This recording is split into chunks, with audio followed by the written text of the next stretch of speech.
The 2032 Social Security cut won't hit everyone the same. For some people, it's a small adjustment. For others, it quietly costs 6 figures.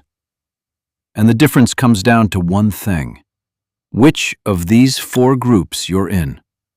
Let me show you yours, starting with the one that has the most to lose. Start with the part that's actually settled. In 2032, 6 years out, the trust fund that pays your retirement check runs dry. Not bankrupt, dry.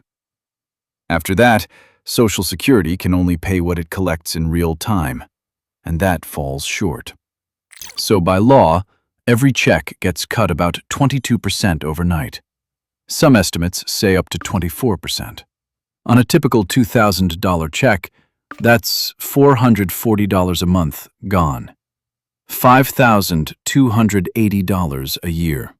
Under current law, if Congress doesn't act, that cut happens automatically. No vote required. And it doesn't spare today's retirees. If you're already collecting in 2032, your check gets trimmed the same day. The cut is the same for everyone. What it does to you is not. It lands completely differently, depending on when you were born, because of one number that shifts by birth year and one decision most people get backwards. I'll give you the right move for each of the 4 groups. One more thread before we start. There's a reason this date just jumped to 2032, a full year earlier than we were promised. A law signed in 2025 that almost nobody connected to their own check. I'll get to who's behind that. Stay with me, because it touches all 4 groups. Quick thing, because it genuinely matters here. This channel is new, and the rules around Social Security move every single year. Claiming ages, the earnings limit, these cut projections. Nobody at the SSA is going to call and walk you through what changed. Translating each change into what it means for your situation before the deadline. That's the whole job of this channel. If that sounds useful, subscribe and turn on the bell. It's free, and it's the only way you catch the next one in time. Okay, Group 1.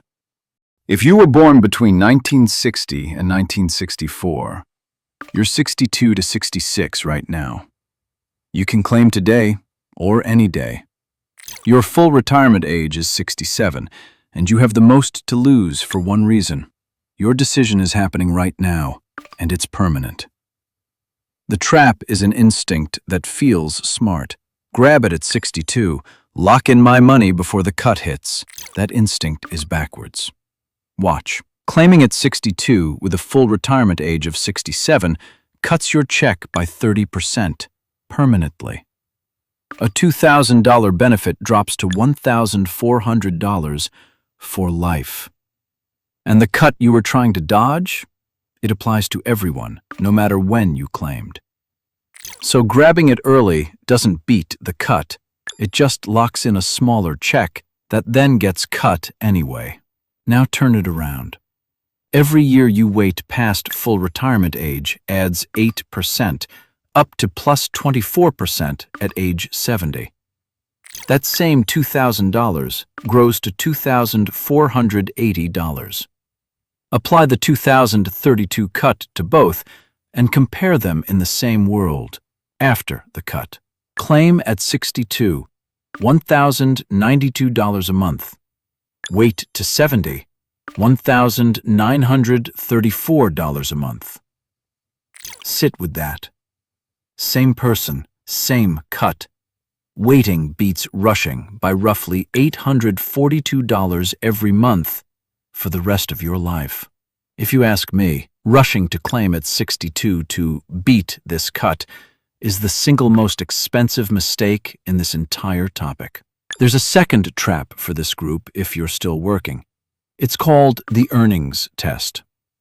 In 2026, if you claim before full retirement age and earn more than $24,480, Social Security holds back $1 for every $2 over that line. Most people see a smaller check and think it vanished. It didn't.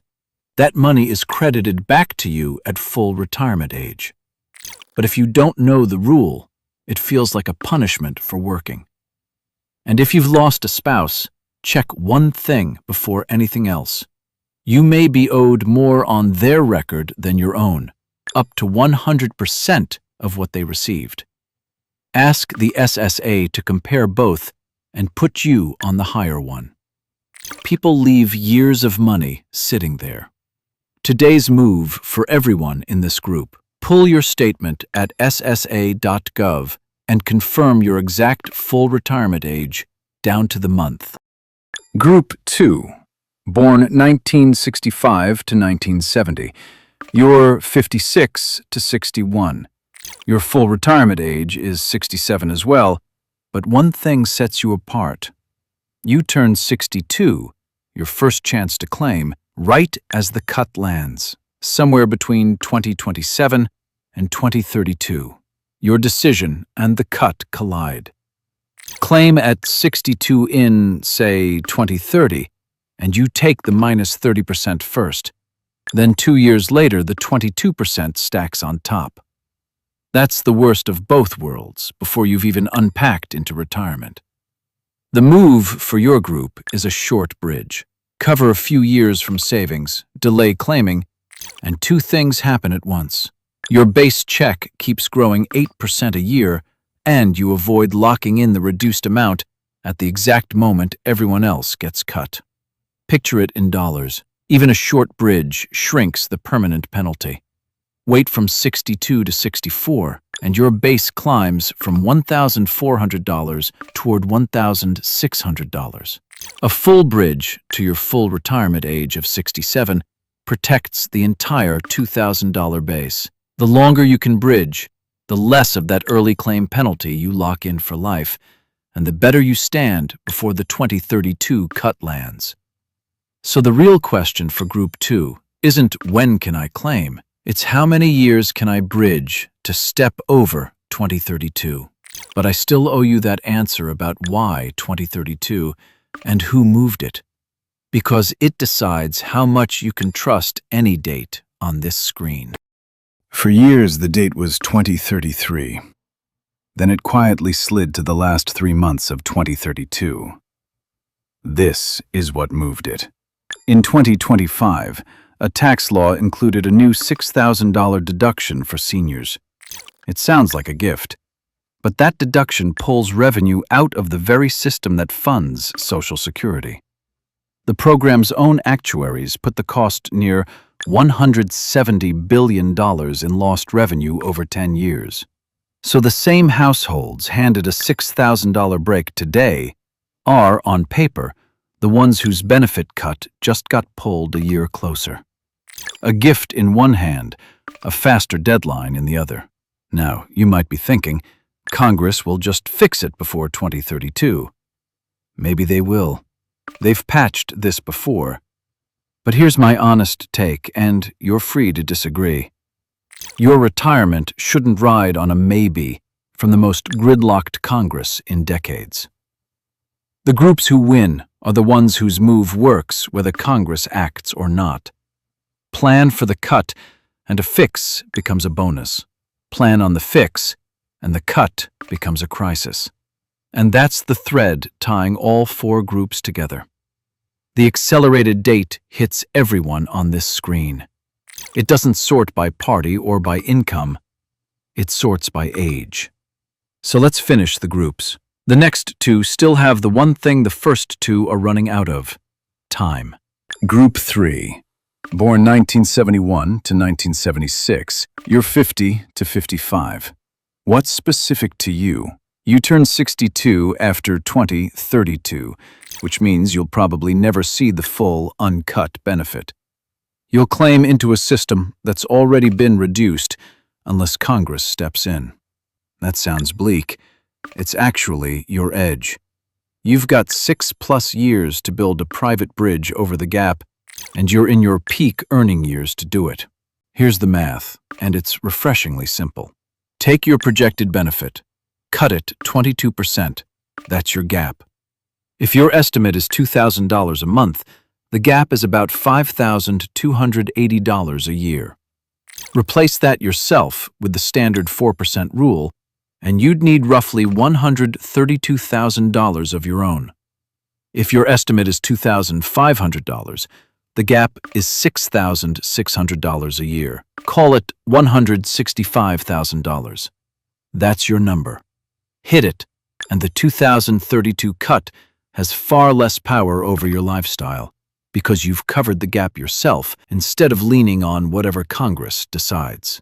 And where you build it matters. Inside a Roth, that bridge comes out tax-free, so every dollar you set aside is a dollar you actually keep. I'll be straight with you. For years, I treated my Social Security estimate like a promise. It isn't. It's a projection under current law, and the law is exactly what's moving. The day I started treating that number as a floor I had to cover myself, the fear drained out of it. That's the whole shift for this group. Pull your estimate at ssa.gov, multiply it by 0.22, divide by 0.04. That one line of math is your bridge number. Last one, and if you're in it, you might be tempted to click away. Don't, because your move is the easiest of all four. Group 4, born 1977 or later. You're 49 or younger. 2032 feels like someone else's problem. It isn't. It's just early for you. And early is power. Plan from day one as if Social Security will be permanently smaller. For your generation, counting on the full check is a bet, not a plan. The upside nobody hands you. You've got decades of compounding the other groups don't. The bridge that takes Group 3 6 years to build, you can build with small automatic amounts because time carries most of the weight. Money set aside in your 40s gets 25+ years to compound, the kind of runway the other three groups would trade almost anything for. So your move isn't to panic about 2032. It's to make Social Security the backup, never the plan, and to start that habit now, while time is still on your side. So, by group. Born 1960 to 1964, your claiming decision is live and permanent. Don't sprint to 62 to beat a cut you can't beat, because the delay math is worth real money. 1965 to 1970, you collide with 2032. A short bridge steps you over it. 1971 to 1976, you'll claim into the cut, so build your bridge number now in your peak years. 1977 and after, plan around a smaller check and let time compound. Different birth years, different moves, but the same goal. Don't let a date you never voted on quietly decide your retirement for you. One move applies to all four groups today. Open your statement at ssa.gov. Check your exact full retirement age and your benefit estimate. Every number in this video starts there, and the wild part is, most people have never once logged in to look at their own. If this made the 2032 cut finally make sense for your situation, do me a favor. Like it so it reaches someone in a different group. Subscribe and turn on the bell. New breakdowns land before each deadline, not after it. And if you're in Group 3 or 4 building that bridge, your next question is where the money should go and in what order. That's the next one. The smartest order to invest your money after 40, step by step. I'll see you there.